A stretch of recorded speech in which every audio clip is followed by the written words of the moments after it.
비트코인은 말씀드렸듯이 앞으로도 아주 상당 기간 동안 우상향할 수 있는 자산이라 봅니다. 그래서 지금도 늦지 않았습니다. 아마 5년 후에도 늦지 않았을 겁니다.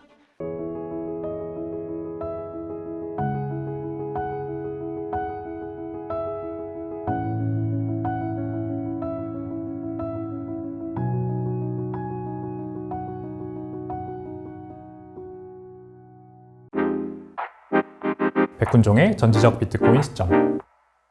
안녕하세요, 홍익입니다. 오늘은 조금 특별한 자리를 마련했습니다. 비트코인을 단순한 가격이 아니라 세계 경제의 흐름과 개인 자산의 패러다임으로 바라보시는 시선을 가진 분을 모셨는데요. 지금 이 책 결국 비트코인을 쓰신 우리 백훈종 대표님을 모셨습니다. 반갑습니다. 안녕하세요. 네. 백훈종 대표님을 모시고 지금의 시장을 어떻게 읽어야 하는지, 그리고 우리가 무엇을 놓치고 있는지, 이런 깊이 있는 이야기들을 한번 나눠보겠습니다. 본격적으로 시작하기 앞서서 제가 책 구매 혜택을 잠깐 말씀드리겠습니다. 우선 이 책은 여러분들이 한 권을 사시면 한 권을 더 드립니다. 그래서 여러분들이 귀중한 사람들한테 선물하실 수 있고, 그 다음에 이 책 내용 속에는 QR코드가 들어있어서 비트코인 지갑이라거나 관련 강의 상강을 드릴 수 있는 그런 VOD가 수록되어 있습니다. 그 다음에 우리가 비트코인을 공부할 적에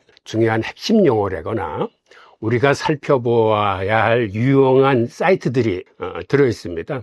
제가 봐도 참 좋은 사이트다라는 생각이 들 정도로 좋은 책이니까 여러분들 한번 관심 가져주시기 바랍니다. 자, 그럼 시작을 하겠습니다. 우선 백 대표님, 올해 현재 비트코인 시장의 주요 동향과 현 시점에서 우리가 바라봐야 될 어떤 분석 있으면 어떤 게 있을까요? 제 생각에는 중요한 동향은 비트코인 기업 트레저리인 것 같은데요. 아무래도 비트코인을 주로 매수하는 주체가 이번 사이클, 이번 시즌에는 기업들, 특히 미국이나 유럽이나 선진국들에 있는 상장사들이 상장사의 어떤 주식을 통해서 아니면은 전환사채 발행을 통해서 자금을 조달한 뒤에 그것으로 비트코인을 매수하는 그런 전략, 비트코인 트레저리 전략, 이렇게 이름을 붙여서 명명하던데, 이 전략들이 지금 굉장히 유행을 하면서 비트코인을 적극적으로 매수하는 기업들이 많이 나타나고 있거든요. 기본적으로 스트래티지죠. 구 마이크로 스트래티지. 이 스트래티지가 이 전략을 통해서 주가를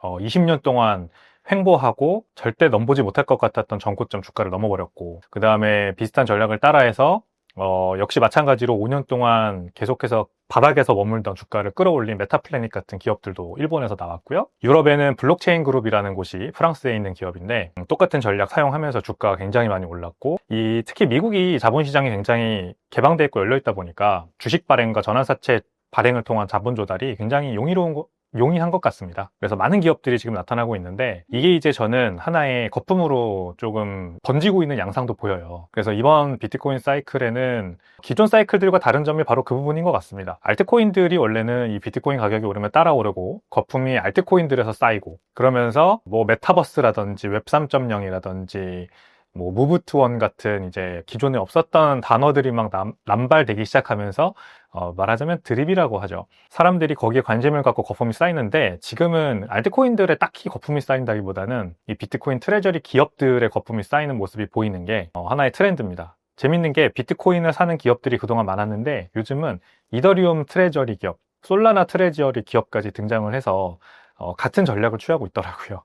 이런 쪽에 거품이 쌓이는 게 좀 보이는 게 동향인 것 같습니다. 그러니까 비트코인 트레저리가 이제 비트코인 재무 전략을 말씀하시는 거죠? 예, 그렇습니다. 그게 제가 보기에는 지난해 말에 미국의 기업 회계 규정이 바뀌었잖아요. 그러면서 이제 과거에는 비트코인은 이제 가상자산이라 생각해서, 무형자산이라 생각해서 가격이 급락하면 그거를 회계장부에 반영을 꼭 해야 되는데, 그렇다고 가격이 오른다고 그래서 이익을 반영해 주진 않았는데 그거를 공정가치로 바꿨습니다. 그 이후에 지금과 같은 비트코인 재무전략 기업들이 많이 나타나는데, 앞으로는 이게 굉장히 활성화될 것 같아요. 우리 백 대표님이 지적해 주신 대로.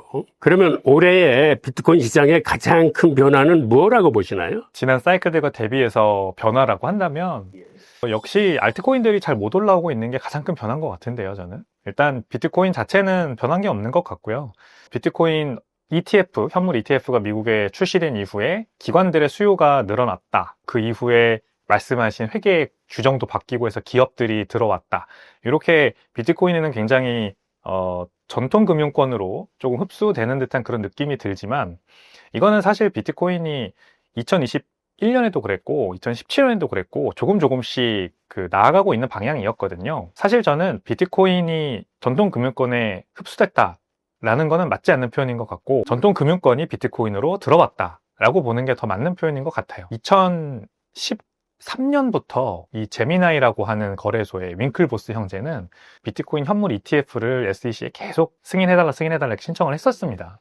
그때부터 기관들의 비트코인 진입은 벌써부터 노력을 그렇게 하고 있었고, GBTC라고 하는 그런 OTC 펀드 상품도 있지 않았습니까? 근데 중요한 거는 비트코인이 원래 항상 현물 거래소나 선물 거래소, 이렇게 역외 비트코인 전용 거래소들에서만 거래되던 게 지난 시즌까지의 더 큰 양상이었다면, 이번 시즌에는 거래소 외의 공간에서 비트코인이 더 많이 거래되는 것 같아요. 특히 기업들이 비트코인을 매수하는 곳은 거래소에서도 사기도 하지만 주로 장외 거래를 통해서 매수를 하죠. 예. 그러다 보니까 이제 이런 대규모 매수들이 비트코인 가격에 바로 반영되지 않는 것도 지난 시즌과는 좀 다른 양상인 것 같고, 그러다 보니까 원래 거래소에서 비트코인이 거래돼야 알트코인으로 가격 상승의 열풍이 전이되어 넘어오는데, 이제는 알트코인들로 잘 넘어오지 않는 것 같습니다. 비트코인 ETF, 기업들의 OTC 매수, 그리고 기관 투자자들도 자기들끼리 장외에서 거래를 하는 물량이 좀 큰 것 같다. 그러다 보니까 알트코인이 상대적으로 힘을 못 받고 있고, 특히 이더리움이 알트코인 대장주, 그리고 비트코인에 이어 시가총액 상위 2위 알트코인인 이더리움이 계속해서 우하향하는 그런 약한 모습 보이고 있는 게 이번 시즌에 또 특이한 점이다. 저는 이렇게 생각을 합니다. 예. 비트코인이 전통금융에 흡수된 게 아니라 이제는 전통금융이 이런 온체, 즉 암호화폐 쪽으로 흡수된다 그러는데 저도 동의를 하고, 앞으로는 온라인 거래가 대부분 온체인 거래화 될 거라고 생각합니다. 그러시면 또 다른 질문은, 최근 시장은 빠르게 상승과 하락을 이제 반복하고 있는데요. 개인 투자자들이 가져야 할 현실적인 전략은 어떤 게 있을까요? 개인 투자자들이요? 굉장히 좋은 질문이신 것 같아요. 아무래도 개인 투자자들이라 함은 뭐 여러 가지 이제 투자의 레벨이 다 있으시겠지만, 저는 특히 한국에 있는 개인 투자자들을 조금 딱 중점에 놓고 얘기를 해보고 싶은데요. 이 한국에 계신 주식 투자, 뭐 개미 투자자들, 이렇게 거기에 이제 암호화폐까지 투자하시는 분들의 성향을 보면 굉장히 위험 추구 전략을 사용하시잖아요. 제가 이제 토스 증권 앱을 가끔 들어가 보는데요. 토스증권 앱에서 거래량 상위 10개 종목을 보면 테슬라, 엔비디아 뭐 이런 우리가 익숙한 종목들이 보입니다. 근데 그것들이 1위가 아니라요, 한 3, 4위 정도예요. 그럼 1, 2위는 뭐냐? 똑같이 테슬라, 엔비디아인데 테슬라 3배 레버리지 ETF, 엔비디아 3배 레버리지 ETF가 1, 2위가 올라가 있더라고요. 그리고 또 팔란티어나 뭐 아니면은 그 AI 또는 퀀텀 컴퓨팅 관련된 주식들도 그냥 현물 주식을 거래하시지 않고 꼭 2배, 3배 레버리지 ETF나 숏 ETF들 있죠? 예, 예. 이런 것들을 많이 거래를 하십니다.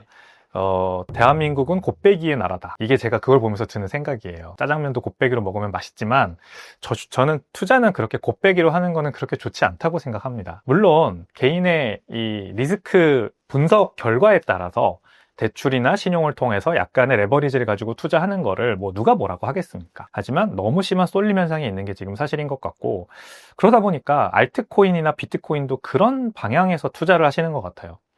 일확천금의 꿈을 안고 단기간에 큰 수익을 먹겠다라고 하는 그런 목표를 가지고 투자를 하시는데, 당연히 교수님이 저보다 훨씬 경험도 많으시고 잘하시겠죠. 그렇게 쉽게 돈이 벌어지지 않을 겁니다. 투자를 하면서. 그렇기 때문에 저는 개인 투자자들은 일단은 레버리지는 조금 무리한 레버리지, 특히 무리한 레버리지는 조금 잊어버리고, 지금 당장 내가 가용할 수 있는 현금으로 비트코인 또는 저는 이제 교수님께서도 그 비트코인 외 나머지 이제 주요 알트코인들에서 좋게 보시는 거를 알고 있어요. 그래서 자신의 그 공부나 아니면 분석 결과에 따라서 이더리움이 좋다 이렇게 판단하면, 또는 솔라나가 좋다 이렇게 판단하면 조금 장기적인 안목을 가지고 투자하는 게 저는 좋다고 봅니다. 장기적인 안목은 사람마다 다 다르겠지만 저는 적어도 1년이라고 생각하거든요. 1년 뒤에 내가 이 자산을 가지고 안 팔고 가지고 있을 수 있다, 이 정도의 어떤 결론은 나와야 거기에 투자를 하는 거죠. 그게 아니라 6개월, 3개월 이 정도 짧은 시각을 가지고 있으면 그 안에 알트코인이나 비트코인의 변동성이 얼마나 큰가요? 아마 출렁출렁 될 때마다 마음이 쫄려서 금방 팔거나 아니면은 나도 모르게 물타기를 하고 있을 거예요. 이게 바로 계좌가 녹아내리는 지름길이라 생각하고, 그래서 적어도 1년의 타임프레임을 보고 내가 맞다고 생각하는 그 자산에 투자하는 거, 그게 가장 좋은 개인 투자자들의 투자 방법인 것 같습니다. 예, 저도 뭐 백 대표님 말씀에 이제 전적으로 동의를 하는데, 우리 한국 사람들이 굉장히 리스크 테이킹이 강한 민족인데, 그러다 보니까 이 비트코인이 횡보장에서는 알트코인은 아시다시피 잘못하면 폭락장이 연출되고 하는데, 그 통해 많은 사람들이 이제 떠납니다. 그래서 저도 항상 강조하는 게 비트코인을 최소한 그 도미넌스 비중만큼 전체 투자의 한 60% 이상을 적립식 장기 투자로 가져가고, 그 다음에 뭐 비중대로 이더리움 한 10%, 기타 알트코인 한 30% 정도를 하시면 어떨까라는 걸 추천을 했는데, 같은 맥락으로 제가 이해를 하고 다음 질문 들어가겠습니다. 최근 관세 전쟁의 이제 불확실성이 증폭되면서 주목받는 자산이 이제 금과 비트코인인데요.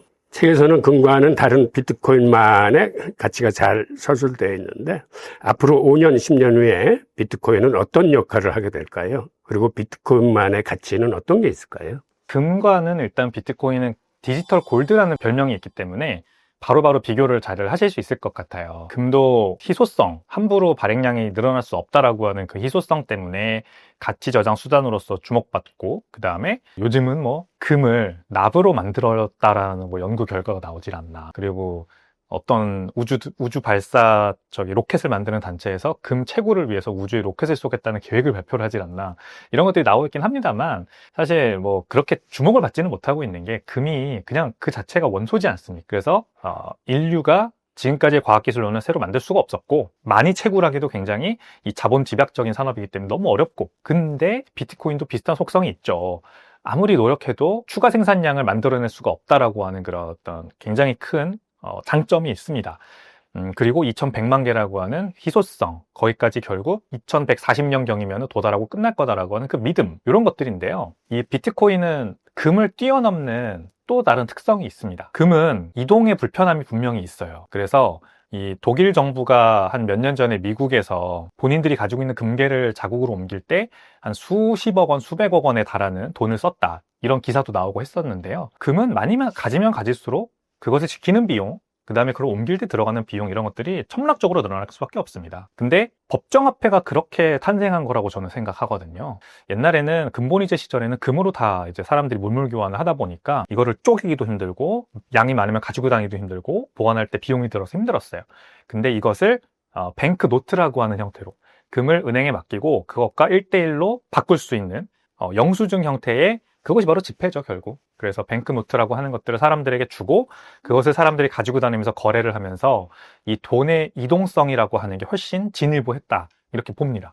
근데 법정화폐가 문제가 생겼죠. 이제 법정화폐가 금본위제가 끝나고 신용화폐로 바뀌면서 이제 가치 저장 수단으로서 역할을 좀 못하게 됐습니다. 계속 구매력을 잃어버리고. 그래서 이제 돈의 세 번째 페이지로 넘어간다면, 이제 돈이 어느 정도 법정화폐 시대가 끝나고 세 번째 페이지로 넘어간다면 바로 비트코인 본위제로 넘어갈 수 있다라고 저는 생각하거든요. 비트코인을 담보로 그 비트코인과 1대1로 등가의 가치를 가지는, 예를 들어 달러 기반 스테이블 코인이 나올 수도 있을 것이고요. 달러 기반 스테이블 코인이지만 비트코인 담보이기 때문에 기존 달러보다는 더 가치가 올라갈 수가 있을 거예요. 그럼 이것이 이제 물물교환의 대상으로 쓰이면서 비트코인과 달러 기반 스테이블 코인이 같이 쓰일 수 있는, 그래서 비트코인 본위제, 이렇게 충분히 저는 세상이 바뀔 수 있다, 그렇게 보거든요. 비트코인 그 자체가 바로 어떤 국경을 뛰어넘고 지구 반대편에 있는 아무한테나 실시간으로 돈이라고 하는 가치를 보낼 수 있는 아주 인류사적으로 위대한 기술이라고 저는 봅니다. 그래서 금이 해결하지 못했고 법정화폐 해결하지 못한 이동성과 가치저장 수단의 역할을 모두 담당해서 해결할 수 있는 비트코인이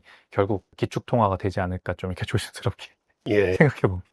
실제로 지금 브릭스 같은 데에서는 금 40%하고 브릭스 플러스 통화 봤을 때 60%를 기반으로 하는 무역 통화 같은 게 이제 도입이 추진되고 있거든요. 그러면 이제 신용화폐에 비해서 실물화폐가 훨씬 더 매력적인 화폐가 될 텐데, 그걸 뛰어넘어서 비트코인 기반의 이제 그러한 화폐나 스테이블 코인이 탄생한다면 그건 또 다른 세상을 여는 것 같습니다. 자, 다음번 질문입니다. 최근 신고가를 형성한 상황에서 비트코인 가격이 지금 너무 많이 올라 있다 라고 생각하시면서 이제는 좀 투자하기에 늦은 거 아닌가요? 라고 생각하시는 분들이 있는데 이건 어떻게 생각하십니까? 다들 그렇게 비슷한 고민을 하실 것 같긴 합니다. 그리고 저도 비트코인이 너무 급하게 오를 때나 아니면 너무 빠르게 빠질 때는 똑같은 불안감을 가지고 있기는 해요. 근데 제 경험상 비트코인의 가격에는 천장이 없다라고 생각을 합니다. 물론 비트코인의 역사가 이제 15년밖에 안 되기 때문에 뭐 앞으로를 너무 강하게 예견하는 것은 조심스럽긴 합니다만 비트코인의 가치가 계속해서 앞으로도 올라갈 수 있다고 믿는 근거는 법정화폐의 가치가 그만큼 계속해서 떨어질 수밖에 없다라는 그 믿음에 있는 거거든요. 이번에 그 미국의 일론 머스크가 트럼프 행정부의 이제 정부 효율부 수장으로 들어와서 처음에는 되게 각광을 많이 받았어요. 그래서 정부의 비효율을 줄여주고 정부 지출을 삭감해주고 이렇게 수억 달러씩 이제 정부 재정이 플러스로 돌아갈 거라는 기대가 있었지만 얼마 전에 일론 머스크가 드디어 이제 백악관을 떠났죠. 그러면서 정부 효율부가 그래서 그동안 어떤 업적을 이뤘나 한번 사람들이 따져보니까 그 내부에 있는 인사들이 따져보니까 굉장히 불투명하다? 그렇게 눈에 띌 만한 결과는 없다. 정부 지출은 예전대로 똑같이 지출되고 있고 게다가 트럼프 대통령이 이번에 또 이제 부채 한도를 늘리는 또 감세안을 발표하지 않았습니까? 그걸 추진하고 있지 않습니까? 결국 미국의 정부 지출은 계속해서 늘어날 수밖에 없다라는 게 이 사건을 통해서 다시 한번 입증된 거라고 봅니다. 정부 지출이 늘어난다는 건 추가로 부채가 발행된다는 거고 미국의 37조의 달러에 달하는 정부 부채는 앞으로도 더 빠르게 늘어날 수밖에 없는 이미 이거는 저는 그 눈덩이 효과가 발생됐다고 봐요. 그래서 눈덩이 효과가 한번 발생하면 더 빠르게 더 크게 커지지 않습니까? 산피타를 굴러 내려가면서 그러면 미국은 계속 달러를 발행할 거고 전 세계도 똑같이 자국 화폐 가치를 지키기 위해서 자국 경제를 지키기 위해서 똑같이 화폐를 발행할 거고 그렇게 되면은 비트코인의 가격은 계속해서 우상향할 수밖에 없다라는 게 제 지론입니다. 중간에 물론 변동성 때문에 올라갔다 내려갔다 하겠지만 가지고 있으면 무조건 오른다. 그러므로 비트코인의 가격에는 끝이 없다.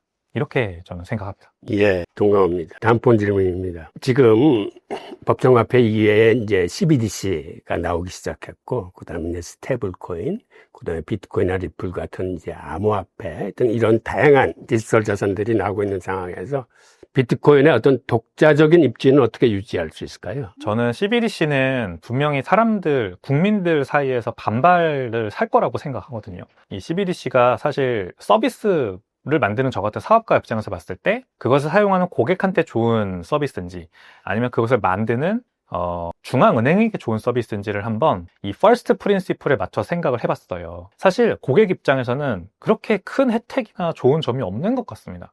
아무리 생각해도. 지금 신용카드 들고 다니면서 쓰는 분들, 카카오페이, 토스페이 쓰시는 분들 아무 문제 없이 결제 잘하고 잘 살 수 있어요. 은행에 가서 예금도 하고 적금도 하고 다 할 수 있는데 굳이 CBDC라는 거를 만들어서 이거를 이제부터 써라. 그래서 이번에 우리나라 그 한국은행도 작년 말이죠. 프로젝트 한강이라고 하는 CBDC 프로젝트를 런칭해서 테스트 시범 사업을 했죠. 그래서 사람들 이렇게 선별해서 GS 편의점 가서 요걸로 결제해봐라. 뭐 이렇게 시범을 했던데 결국 사람들은 똑같은 경험이지 않습니까? 사실 핸드폰 꺼내서 얼마예요? 결제하시면 됩니다. 네, 띡. 이게 끝입니다. 근데 어떤 점이 좋냐? 결국 그것을 발행하는 중앙은행 측에 좋습니다. 중앙은행 측에 좋은 게 이 중앙은행이 직접 시중은행들을 안 거치고 직접 발행해서 유통하기 때문에 스스로 돈의 흐름을 추적하고 관찰할 수 있고 그 다음에 심지어 돈의 사용처를 제한할 수도 있죠. CBDC라고 하는 곳에 프로그래밍을 해서 기능을 넣으면 이제 이 돈은 편의점에서는 쓸 수 있는데 마트에서는 못 쓰게 한다거나 재난지원금으로 지급을 했다. 그러면은 생필품을 사는 데 쓸 수 있으나 술을 사거나 담배를 사는 데는 쓸 수 없다. 이런 거를 할 수 있게 되는 가능성이 열리는 거예요. 그래서 이 악법은 처음부터 악법이 나오지는 않습니다. 그것에 대한 가능성이 높아지면 점차 거기로 가는 거죠. 이게 저는 걱정되기 때문에 사람들이 굉장히 이 CBDC를 기피하는 사람들이 늘어날 거라고 보고 그래서 오히려 현금 수요가 폭발할 거라고 보고 뭔가 대체제를 찾으려고 할 거라서 그러면 오히려 비트코인에는 더 많은 사람들이 관심을 가지게 돼서 가격이 올라가는 현상으로 빚어지지 않을까. 오히려 CBDC가 비트코인의 가격을 올린다. 이렇게 저는 봅니다. 예. 미국도 트럼프가 CBDC 개발 금지를 내린 가장 큰 이유가 개인의 프라이버시 를 노출시킨다, 침해한다라는 게 이제 가장 큰 이유였습니다. 자, 다음번 질문입니다. 개인 투자자들이 비트코인 포트폴리오를 구성할 때 고려해야 될 이유가 어떤 게 있을까요? 비트코인은 일단 처음부터 대부분의 자산을 비트코인으로 옮기시는 거는 크게 이해가 없는 상황에서 그렇게 하시는 거는 아무래도 굉장히 어렵고 힘든 결정이라고 생각하거든요. 왜냐하면 비트코인의 어떤 가치가 정말 저처럼 계속해서 우상향 할 거라고 믿느냐. 대부분의 분들은 아직 그렇게 보지 않죠. 그냥 가격이 한때 이렇게 이런 상승장에 많이 올라가는 자산이니까 내가 좀 가지고 있어서 수익률을 보고 그 다음에 팔고 나오겠다. 이런 목표를 가지고 투자를 하시기 때문에 저는 지금 거의 전 재산의 대부분이 비트코인이 들어가 있거든. 근데 많은 분들이 그래서 나 지금 주식 있고 부동산이 있는데 이거 팔고 비트코인으로 가는 게 어떨까? 이 생각을 하실 거 아니에요. 그러면 안 된다는 말씀을 드리고 싶어요. 자신의 도메인 널리지, 자기가 가장 잘 이해하고 있는 자산의 비중이 가장 높는 게 맞습니다. 높은 게. 테슬라에 대해서 정말 내가 열심히 공부했고 일론 머스크나 테슬라의 상황에 대해서 빠삭하다. 그래서 나 테슬라 주식 많이 투자해놨다. 그런 분이라면 비트코인에 관심이 생겨도 테슬라 주식에 여전히 가장 큰 비중을 유지하고 그 다음에 비트코인을 한번 조금씩 껴보는 거죠. 일부 껴보고 비트코인을 사봤더니 여기에도 관심이 가면서 공부가 되고 그러면서 관심이 늘어나고 이해도가 늘어날수록 비중을 늘리는 겁니다, 점차. 그리고 자동으로 아마 이 비교가 되기 시작할 거예요. 테슬라 가격은 안 오르는데 비트코인 가격만 오르면 포트폴리오 비중이 커지겠죠? 그러면은 내가 비트코인 비중을 좀 늘려야 되는 건가? 이렇게 관심이 더 가게 될 거고 공부하게 될 겁니다. 이렇게 내가 많이 아는 자산의 가장 큰 포트폴리오 비중을 유지하고 비트코인은 말씀드렸듯이 앞으로도 아주 상당 기간 동안 우상향할 수 있는 자산이라 봅니다. 그래서 지금도 늦지 않았습니다. 아마 5년 후에도 늦지 않았을 겁니다. 너무 조바심 낼 거 없이 그냥 내가 이해하는 만큼 매수하자. 그렇게 포트폴리오 운영하셨으면 좋겠습니다. 예, 저도 이제 적극 동감하고요. 하여튼 뭐 조금 늘듯이 마음 편히 비트코인 투자를 하셨으면 좋겠습니다. 마지막으로 이 책 결국 비트코인에 담긴 핵심 메시지는 무엇인지 좀 짧게 소개해 주시죠. 제 개인적인 경험을 일부 적었습니다. 코인원 거래소에서 일하면서 암호화폐에 눈을 뜨고 그러면서 점차 비트코인의 어떤 맥시에 길을 걷게 되는 이제 제 경험을 적으면서 저도 처음에 알트코인 투자도 해보고 뭐 비트코인은 파생 상품이나 단타 투자도 해보고 여러 가지 방법으로 돈을 벌려고 해봤지만 다 실패하고 결국 비트코인을 꾸준하게 모아나가는 개수를 늘려나가는 투자가 최고구나 라는 거를 깨달았거든요. 그래서 제목이 결국 비트코인입니다. 여러 가지 중의적인 의미가 있습니다. 알트코인인 줄 알았는데 알고 보니 결국 비트코인이었다. 비트코인 단타치고 돈 벌 수 있을 줄 알았는데 아니었다. 그냥 개수 모아나가는 거였다. 이런 여러 가지 의미가 있습니다만 한국인들에게 특히 결국 비트코인이라는 말을 해드리고 싶어요. 우리 지금 다 업비트나 빗썸에서 거래하시는 분들 알트코인 비중이 훨씬 더 높으실 거고 거래소 그 상위 거래량 종목만 봐도 비트코인이 1위에 있지 않죠. 항상 처음 들어보는 알트코인이 1, 2위 거래량 상위에 랭크되어 있거나 이런데 이런 분위기를 해외 거래소들은 이렇지 않거든요. 비트코인이 항상 거래량 1위를 차지하고 있습니다. 이런 분위기를 좀 반전시켜야 될 거라고 생각했습니다. 한국도 비트코인이 굉장히 중요한 시기가 왔어요. 이제 우리나라도 장기 저성장 국면에 접어들었고 한국은행 이창용 총재도 계속해서 이제 0%대 성장이 예상된다며 기준금리 더 내려야 된다 하시고 이런 상황에서 우리 스스로가 각자 도생의 시대가 이제 열렸다고 봅니다. 스스로 나의 재산과 재정을 일으켜 세워야 됩니다. 열심히 일해서 돈 벌고 그것을 경화, 하드머니에 저축해야 경제적 자유를 이룰 수 있습니다. 단타에 빠지지 말고 일확천금 노리지 말고요. 그래서 비트코인을 반드시 이해하고 여기에 저축하듯이 우리 80년대에 저축하면은 20%씩 이자 나오고 그거 잘 불리면 아파트도 사고 이럴 수 있었듯이 지금은 비트코인에 저축을 해서 그 비트코인으로 불린 자산으로 내가 뭐 서울에 아파트도 사고 이래야 하는 시대가 된 겁니다. 그거를 제가 메시지를 좀 담은 책이다. 이렇게 봐주시면 감사하겠습니다. 예, 오늘 백훈정 대표님을 모시고 정말 좋은 얘기 들었는데요. 하여튼 결론은 결국 비트코인입니다. 그러니까 우리 한국인들이 힘든 시기에 가장 이 시장을 떠나는 큰 이유는 알트코인 투자하시다가 폭락하고 결국 시장의 환멸을 느껴서 떠나시는 분이 많은데 정말 말씀하신 대로 정리수의 장기 투자를 통해서 꾸준히 개수를 늘려가는 방법이 정말 중요할 것 같습니다. 하여튼 오늘 이야기를 통해서 단순한 가격 분석을 넘어서 비트코인이 갖는 의미 그리고 이 시대에 던지는 그러한 메시지 같은 걸 이제 같이 생각해 볼 수 있었습니다. 하여튼 시장은 언제나 힘들고 흔들리지만 이런 상황 속에서도 꾸준히 비트코인을 모아가시면 분명히 좋은 성과가 있을 겁니다. 자, 오늘 함께 이야기를 나눠주신 백훈정 대표님께 감사드리며 오늘 영상이 유익하셨다면 구독과 좋아요 그리고 여러분의 생각을 댓글로 남겨주시기 바랍니다. 다음 콘텐츠에 더 좋은 내용으로 찾아뵐 것을 약속드리며 오늘 백훈정 대표님께 감사 인사드리고 마치도록 하겠습니다. 자, 고맙습니다. 감사합니다.